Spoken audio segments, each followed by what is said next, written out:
Selamat siang dan salam sejahtera untuk kita semua. Saya atas nama Gabriela Palma dari kelas 11 IPA. Pada video kali ini, saya akan membahas A. Mekanisme respirasi atau pernapasan.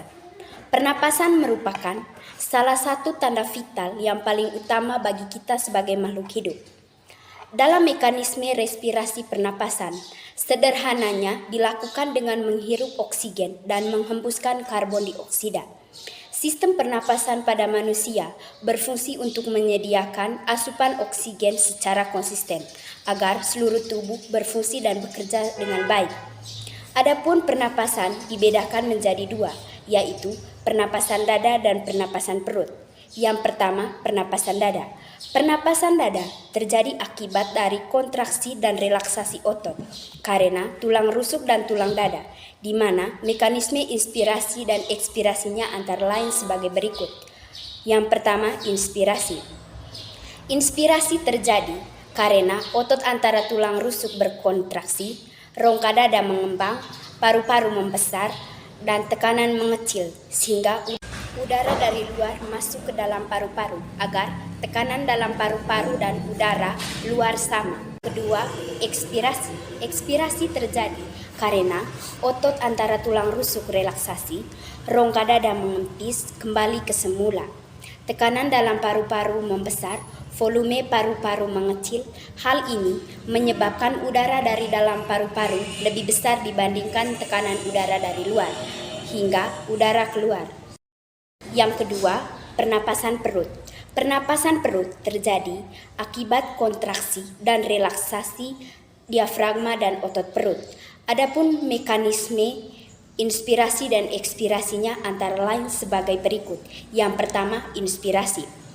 Inspirasi terjadi karena otot perut berkontraksi, diafragma mendatar, rongga dada membesar, tekanan dalam paru-paru mengembang, volume paru-paru membesar, udara dari luar masuk ke dalam. Yang kedua, ekspirasi. Ekspirasi terjadi karena otot perut relaksasi, diafragma melengkung, rongga dada mengecil, paru-paru mengempis, tekanan besar, volume mengecil dan udara keluar. Yang ke B, organ-organ pernapasan pada manusia. Berikut ini penjelasan mengenai organ-organ sistem pernapasan pada manusia. Yang pertama, hidung. Hidung sebagai gerbang utama keluar masuknya udara saat bernapas. Fungsi hidung sangat penting. Di lapisan hidung terdapat rambut-rambut halus yang fungsinya adalah menyaring kotoran dari udara yang kita hirup. Yang kedua, faring. Faring merupakan nama lain dari tenggorokan bagian atas, berupa tabung yang terletak di belakang mulut dan rongga hidung dan menghubungkan keduanya ke trakea atau batang tenggorokan. Fungsi faring dalam sistem pernapasan manusia adalah menyalurkan aliran udara dari hidung dan mulut ke trakea. Dan yang ketiga, laring atau kotak suara. Laring atau kotak suara terletak di persimpangan saluran faring yang membelah menjadi trakea dan kerongkongan. Organ pernapasan ini memiliki dua pita suara yang membuka saat bernapas dan menutup untuk memproduksi suara. Saat bernapas, udara mengalir melewati dua pita suara yang berempitan sehingga menghasilkan getaran. Getaran inilah yang kemudian menghasilkan suara saat kita berbicara. Yang keempat, trakea. Trakea sendiri sering juga disebut sebagai batang tenggorokan. Trakea tersebut tugasnya adalah mengalirkan udara ke paru-paru. Bentuk trakea seperti tabung berongga lebar yang berhubungan langsung pada bronkus paru-paru tersebut. Trakea merupakan salah satu organ pernapasan manusia yang sangat penting. Yang kelima, bronkiolus. Bronkiolus adalah cabang bronkus yang bertugas menyalurkan udara ke alveoli. Selain itu, tugas lain dari bronkiolus adalah mengendalikan jumlah udara yang masuk ke dalam paru-paru ketika kita bernafas. Yang keenam, alveolus. Pada paru-paru terdapat kantong-kantong kecil yang disebut sebagai alveolus. Alveolus ini merupakan tempat bertukarnya oksigen dan karbon dioksida. Karbon dioksida akan dialirkan ke alveolus sehingga dapat dihembuskan keluar tubuh. Yang ketujuh, paru-paru. Paru-paru sendiri letaknya berada di dalam tulang rusuk dan jumlahnya sepasang. Paru-paru merupakan tempat menampung udara sehingga oksigen tersebut bisa disalurkan ke tubuh. Oksigen yang terdapat pada udara tersebut akan dialirkan ke pembuluh darah. Pekerjaan ini dibantu juga oleh pemompaan dari jantung. Dengan demikian, tubuh manusia bisa bekerja dengan baik. C. Faktor-faktor yang mempengaruhi pernapasan. Frekuensi pernapasan adalah ukuran berapa banyaknya napas yang diambil dalam 1 menit. Frekuensi pernapasan juga kerap disebut sebagai kecepatan pernapasan. Faktor-faktor yang mempengaruhi sistem pernapasan pada manusia adalah sebagai berikut. Yang pertama, usia.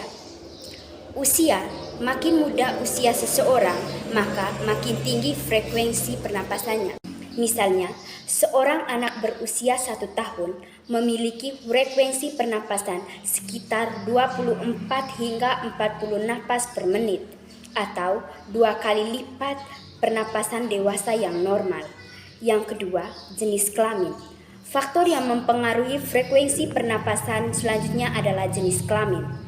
Perbedaan frekuensi pernapasan laki-laki dan perempuan disebabkan laki-laki memiliki kapasitas paru-paru yang lebih besar dibandingkan perempuan. Hal tersebut menyebabkan laki-laki menghirup lebih banyak volume udara daripada perempuan.